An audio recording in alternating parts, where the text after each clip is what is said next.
Campaign for the 2023 presidential election is due to kick off on Wednesday. Hence, political alignments and realignments are in top gear.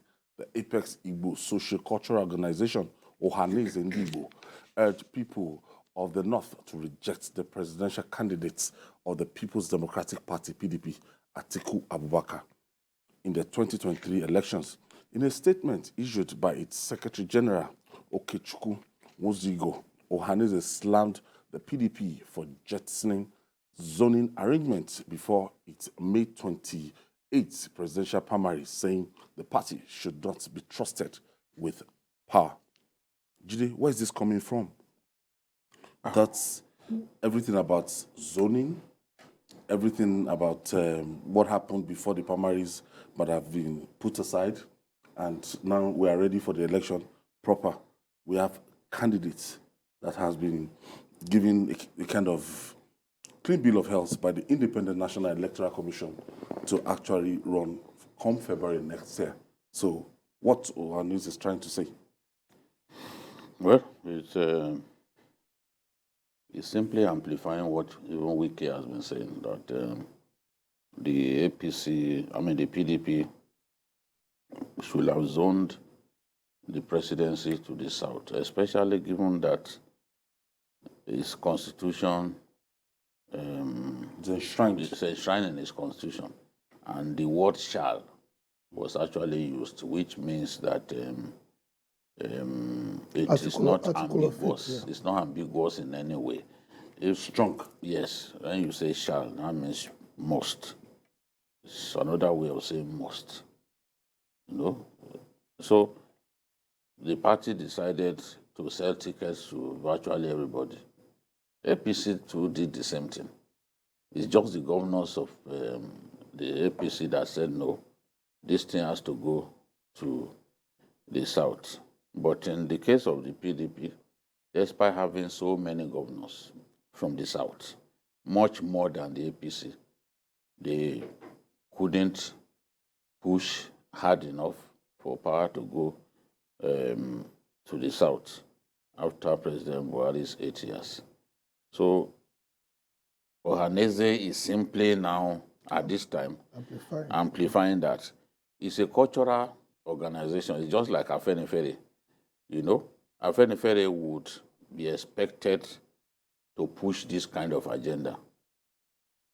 So, as a cultural group, it's not unusual for them to say, oh, our interests are best protected if you allow power to shift to the South. And now the point that they are making is that only a Southern presidency can truly unite Nigeria. I thought that before now, that should have been made clear. Some of the aspirants from the Southeast who lost out at both the PDP and the APC convention, they condemned the disunity, especially in the Southeast, that if they had come together, maybe things would have been different. But we didn't see that. And the reluctance to even vote for their own people is what shocks me, because when you look at what transpired at both conventions, some of the credible candidates from the South were rejected by their own people. Some of the governors even made it open. From the Southeast. Yes. They did not vote for their own people. Like one of the governors made it abundantly clear that he was for the Senate president. And you could not even get close to his own his delegate. He saw the delegates more or less like his personal possession. You know? So he did not even let others get close. So if you can push extremely hard for an individual from a different region of the country, that means that when people talk about, oh, it's time for Igbo presidency, it's time for this, it's time for Yoruba presidency, it means that it's just empty gas in the real sense of the word, that people are only after their interests. If their friend is contesting and he hails from maybe northern Nigeria, they will push hard for that friend of theirs to get it. rather than their own brother. So this was what we see, and it was such a shame. But at the end of the day, we must appreciate people, governors from northern Nigeria, people like El-Rufai, people like Ganduje, who had been saying it for some time that, look, this thing had to go to the south, and they pushed hard and ensured that the candidate of their own party emerged, resoundingly, overwhelmingly, with an audacious margin from the south. It's thanks to those governors. A social cultural group like Ohanaeze, how will I put it? The deed has been done. Yeah. It was as a result of the fallout of not zoning into the southeast that people like Peter Obi left the People's Democratic Party to go and form Labour Party. No, to go and join. To go and join Labour Party, and he was adopted as their presidential candidate. So don't you think at this time, variety, they say, is the spice of life? If Ohanaeze is saying that, look, the People's Democratic Party, they've decided to field somebody from the north, they can pitch their tent with somebody running in another party. Well, you have to understand that although we call them like a very socio-cultural organizations, they have a very heavy political tendencies. Because whether for or against, whatever will be the interest of the area that they are covering, let me use that word. For others, I agree with their position because the election has not been held. And they have options. And I think this is what we call delayed reaction. Maybe they were in shock when Atiku emerged, and they just could not get their acts together to react accordingly at that point in time. Because a lot of people thought, given the level of personal and group investments that the Southeast has given to the PDP in the last 23 years, that giving them the ticket would be a given, especially this time around. And we all know, despite all attempt to jiggle everything, the moment they threw it open, we knew something was afoot. Because traditionally, once their constitution is very clear about where the presidency should go, the first thing they ought to have done is to make it clear.